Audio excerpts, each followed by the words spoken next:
प्रदेश के प्रमुख सचिव गृह एवं पुलिस महानिदेशक द्वारा आगामी 19 अगस्त को आजमगढ़ परिक्षेत्र की कानून व्यवस्था, अपराध नियंत्रण एवं जन शिकायतों के निस्तारण की स्थिति की समीक्षा की जाएगी।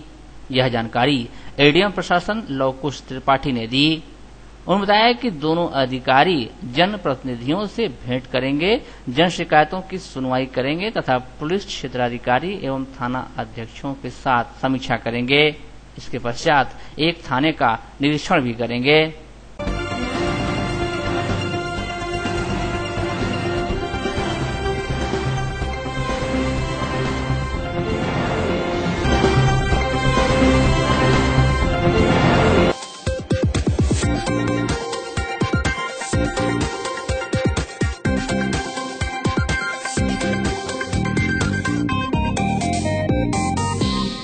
स्कूलों में संचालित वाहनों के फिटनेस की जांच के लिए जिलाधिकारी चंद्रभूषण सिंह ने विभागीय अधिकारियों को निर्देश दिया है। उन्होंने कहा कि इसे चलाने वाले ड्राइवर का स्वास्थ्य परीक्षण भी किया जाए। वे कलेक्ट्रेट सभागार में जिला सड़क सुरक्षा समिति की बैठक को संबोधित कर रहे थे। उन्होंने निर्देश दिया कि सभी वाहन एआरटीओ कार्यालय जाकर 15 दिन में फिटनेस की जांच कराएंगे। डीएम ने कहा कि स्कूलों द्वारा संचालित वाहन की फिटनेस के संबंध में माननीय सुप्रीम कोर्ट ने भी मानक निर्धारित किया है। कहा कि वाहन में ड्राइवर के साथ सपोर्टिंग स्टाफ होना चाहिए जो सुरक्षित ढंग से बच्चों को बस से उतारे एवं चढ़ाए। ड्राइवर का लाइसेंस कम से कम 5 साल पुराना हो, वह नशा न करता हो तथा वाहन चलाने के दौरान मोबाइल पर बातें न करे। प्रत्येक वाहन पर स्कूल के प्रधानाचार्य एवं अन्य महत्वपूर्ण मोबाइल नंबर लिखे होने चाहिए। सभी स्कूल वाहन पीले रंग के हों तथा इसके अलावा टेम्पो टैक्सी से छात्राओं को लाने ले जाने पर पाबंदी हो। उन्होंने कहा कि स्कूल परिसर में वाहन के पार्किंग की व्यवस्था हो, आसपास के स्कूलों के खुलने का एवं छुट्टी के समय में अंतराल हो। बैठक में जिलाधिकारी ने कहा कि शहर के प्रमुख चौराहों पर सिग्नल सिस्टम लगाने का एस्टीमेट तैयार करें। यहाँ जेब्रा लाइन भी बनाई जाएगी। शहर के यातायात को सुचारू बनाने के लिए परिवहन एवं ट्रैफिक पुलिस संयुक्त कार्य योजना तैयार करे। इसी सिलसिले में उन्होंने पीडब्ल्यूडी के शासी अभियंता को निर्देश दिया कि कठवा पुल समय से अगस्त माह में पूरा करें। इससे यातायात व्यवस्था में सुधार आएगा। बैठक में एसपी ट्रैफिक तारिक मोहम्मद ने शहर के विभिन्न क्षेत्र में टेम्पो टैक्सी बस स्टैंड स्थापित करने के लिए जानकारी दिया। सड़क सुरक्षा के प्रति जन जागरूकता लाने के लिए एआरटीओ ने कार्य योजना प्रस्तुत किया।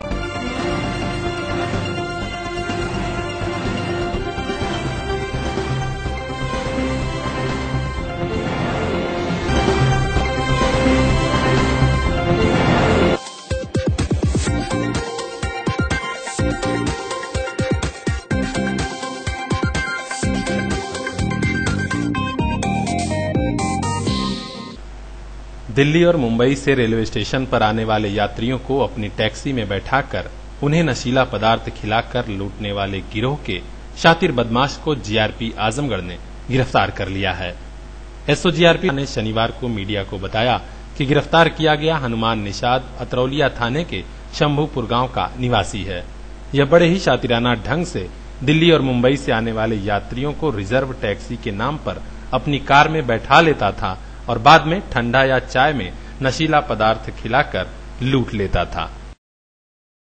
इसका नाम हनुमान निषाद पुत्र निहोर निषाद निवासी शंभूपुर थाना अतरौलिया जिला आजमगढ़ का रहने वाला है। यह रेलवे स्टेशन के आसपास अपनी कार लगा करके कार खड़ी कर देता है और जो यात्री बम्बई या कलकत्ता या दिल्ली से जो उतरते हैं उनको ये बहला फुसला कर अपने गाड़ी में बैठा करके बाहर ले जाता है और चाय या ठंडा में नशीला पाउडर मिला के उनको पिला देता है और जब वो बेहोश हो जाता है तो उनका सामान चोरी कर लेता है। ये ट्रेनों में भी ये चोरी करने का काम करता है। इसके पास से आज ये नशीला पाउडर और चोरी का जेवर व रुपए बरामद हुए। श्री कुशवाहा का कहना था कि हनुमान निषाद के पास से पूर्व में हुई घटना में लूटे गए आभूषण की भी बरामदगी हुई है।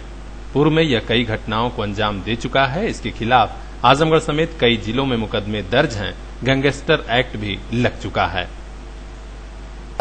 कुल 24 मुकदमे पंजीकृत हैं आजमगढ़ और जौनपुर और अम्बेडकर नगर में। नशीला पदार्थ खिलाने की भी इसके पूर्व की घटना है, लूट की भी इसकी घटना है और गैंगस्टर भी लगा हुआ इसके पहले, चोरी की भी घटना है इसके पहले।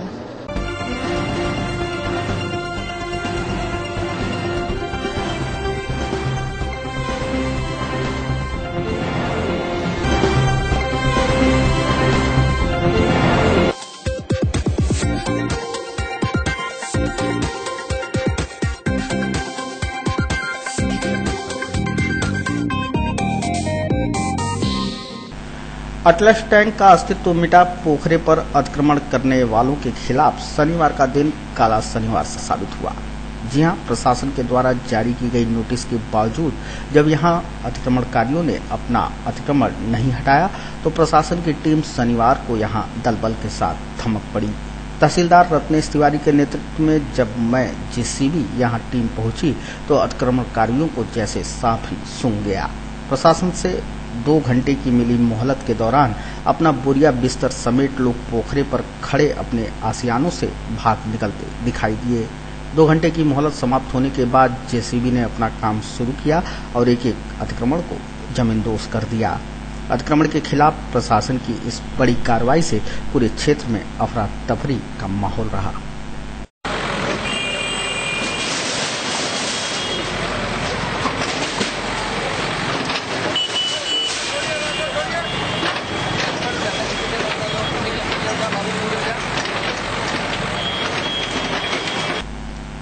तहसीलदार सदर रत्नेश तिवारी ने बताया कि अटलस टैंक पर किए गए लोगों के अतिक्रमण को हटाया गया। दोबारा अतिक्रमण किया गया तो विधिक कार्रवाई पूरी कठोरता के साथ की जाएगी। उन्होंने कहा कि सरकारी जमीन पर किए गए सभी प्रकार के अतिक्रमणों को पूरी सख्ती के साथ हटवाया जाएगा। आप देख रहे हैं कि ये जमीन जो है तालाब से सटी हुई भीटा की है। इस पर इस तरह के टेम्परेरी अतिक्रमण थे, इनको पहले भी सूचित किया गया था, किंतु हमारे आने के बाद उन्होंने 2 घंटे का समय मांगा, उसका हटा रहे हैं और हटाने की प्रक्रिया चालू है। इसके बाद जो दीवारें बची हैं उसको जेबीसी से हटा के इस अस्थायी अतिक्रमण को हटवाकर भीटा को खाली किया जाएगा।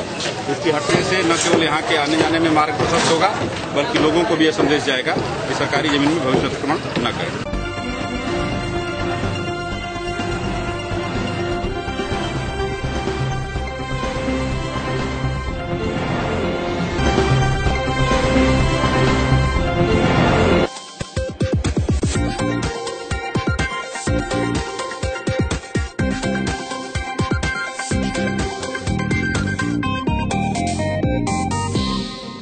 औद्योगिक क्षेत्र सरफुद्दीनपुर में बिजली की कटौती तथा ट्रिपिंग से निजात दिलाने के लिए जिलाधिकारी चंद्रभूषण सिंह ने विद्युत विभाग के अधिकारियों को निर्देश दिया है। वे जिला उद्योग बंधु की बैठक को संबोधित कर रहे थे। उन्होंने श्रम प्रवर्तन अधिकारी को निर्देश दिया कि रविवार को बाजार की साप्ताहिक बंदी के नियम को सख्ती से लागू कराएं। कलेक्ट्रेट सभागार में आयोजित इस बैठक में उन्होंने सभी विभागीय अधिकारियों को निर्देश दिया कि उद्यम स्थापना के लिए सभी सुविधाएं उद्यमी को उपलब्ध कराएं। डीएम ने स्वतः रोजगार बंधु की प्रगति की समीक्षा में पाया कि जिला खादी ग्रामोद्योग बोर्ड द्वारा संचालित प्रधानमंत्री तथा मुख्यमंत्री रोजगार योजना में ऋण वितरण की स्थिति बहुत ही खराब है। इसके लिए उन्होंने सीडीओ को बैंक के शाखावार समीक्षा करने का निर्देश दिया। दोनों योजनाओं में अभी तक 3 प्रार्थना पत्र स्वीकृत हुआ है तथा केवल 1 का ऋण वितरण हुआ है। बैठक में उद्यमियों ने बताया कि चिल्ड्रन कॉलेज से होकर तमसा तक जाने वाले नाले की सफाई करा दी जाए तो जल भराव की समस्या समाप्त हो जाएगी। इस पर जिलाधिकारी ने नगरपालिका को निर्देश दिया कि शनिवार से जेसीबी लगाकर सफाई करा दी जाए।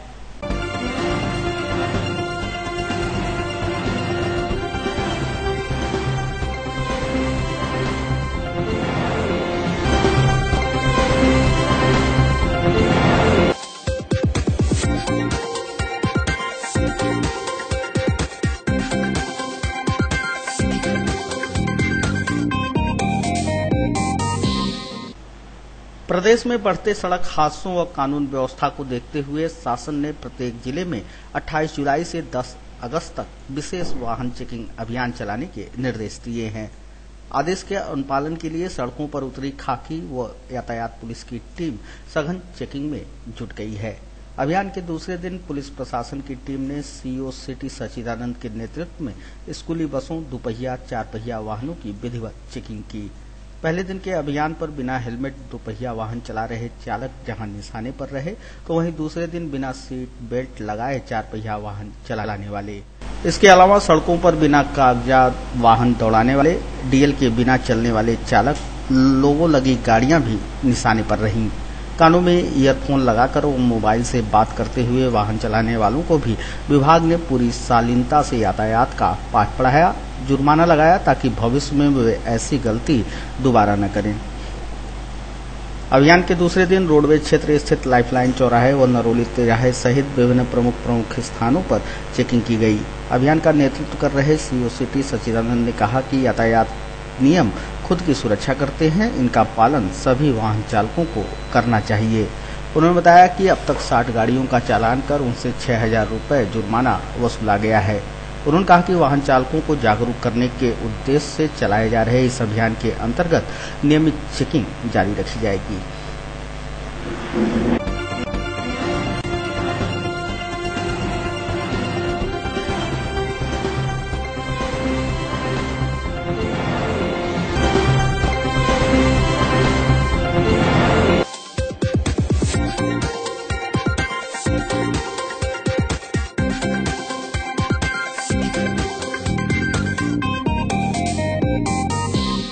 मान्यता प्राप्त वित्तविहीन माध्यमिक विद्यालयों के प्रधानाचार्यों की यह बैठक शनिवार को सिवली नेशनल इंटर कॉलेज में संपन्न हुई।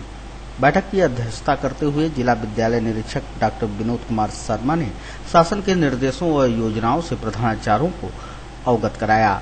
उन्होंने प्रधानाचार्यों को निर्देशित किया कि 2018 की बोर्ड परीक्षा के मद्देनजर बनाए गए ऐप को वह अपने मोबाइल में डाउनलोड कर लें, विद्यालय में शैक्षिक पंचांग का पालन करें व विद्यालय में अध्ययनरत सभी छात्र छात्राओं का डाटा आधार कार्ड से जरूर लिंक करवा लें। इंस्पायर अवार्ड योजना के अंतर्गत छात्र छात्राओं के ऑनलाइन नामांकन की कार्रवाई सुनिश्चित कर लें। साथ ही अपने अपने विद्यालयों में किए गए बृहद पौधरोपण की सूचना विभाग को तत्काल उपलब्ध कराएं। बैठक के दौरान उन्होंने प्रधानाचार्यों को यह निर्देशित किया कि वे शिक्षकों व कर्मचारियों की दैनिक उपस्थिति हेतु बायोमेट्रिक मशीन व सीसीटीवी कैमरा अवश्य लगवा लें, अन्यथा की स्थिति में कार्रवाई सुनिश्चित है। प्रधानाचार्य जो इंटर कॉलेज के हैं और प्रधानाचार्यगण लोगों की आज बैठक की गई है, जिसमें जो शासन और निदेशालय से जो निर्देश मिले हैं, जैसे ऐप्स को डाउनलोड करने के लिए और शैक्षिक पंचांग का पालन करने के लिए, आधार से लिंक करने के लिए, बच्चों का फॉर्म भरवाने के लिए, इंस्पायर अवार्ड, ढेर सारी स्कीम्स हैं। उस स्कीम्स के बारे में जानकारी दी गई ताकि समय से वो सूचनाएं प्राप्त हो जाए। बोर्ड परीक्षा में जो सबसे जरूरी है कि इन लोगों ने, कुछ हमारे प्रिंसिपल साहब ऐसे हैं जिन्होंने जो आधारभूत ऐप है उसको अभी डाउनलोड नहीं किया है, तो उसमें उसको डाउनलोड कर दें।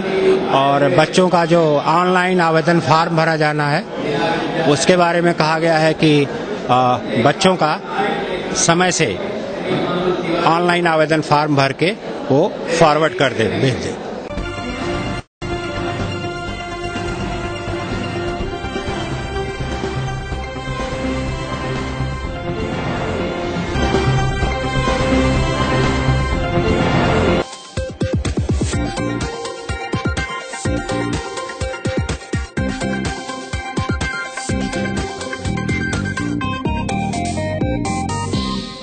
प्रदेश में बढ़ते अपराध और महिलाओं की सुरक्षा, ध्वस्त बिजली व्यवस्था, बढ़ती सांप्रदायिक घटनाओं से क्षुब्ध होकर आम आदमी पार्टी की जिला इकाई के कार्यकर्ताओं ने शनिवार को नगर के रिक्शा स्टैंड पर प्रदेश सरकार के विरुद्ध धरना दिया। धरने की अध्यक्षता किसान प्रकोष्ठ के अध्यक्ष दल सिंगार व संचालन तेज बहादुर यादव ने दिया। इस दौरान एक प्रतिनिधि मंडल ने प्रदेश प्रवक्ता व जिला संयोजक राजेश यादव के नेतृत्व में राज्यपाल को संबोधित ज्ञापन जिलाधिकारी को सौंपा। धरने को संबोधित करते हुए प्रदेश प्रवक्ता राजेश यादव ने कहा कि 100 दिन पूरे होने पर योगी सरकार अपनी पीठ खुद थपथपा रही है, जबकि प्रदेश अपराध व अपराधियों की चपेट में आ चुका है। खुद महामहिम राज्यपाल मान रहे हैं कि प्रदेश का लॉ एंड ऑर्डर ध्वस्त हो चुका है। प्रदेश में किसानों की कर्ज माफी भी जुमला ही साबित हुई तथा विद्युत व्यवस्था में प्रदेश 20 वर्ष पीछे चला गया।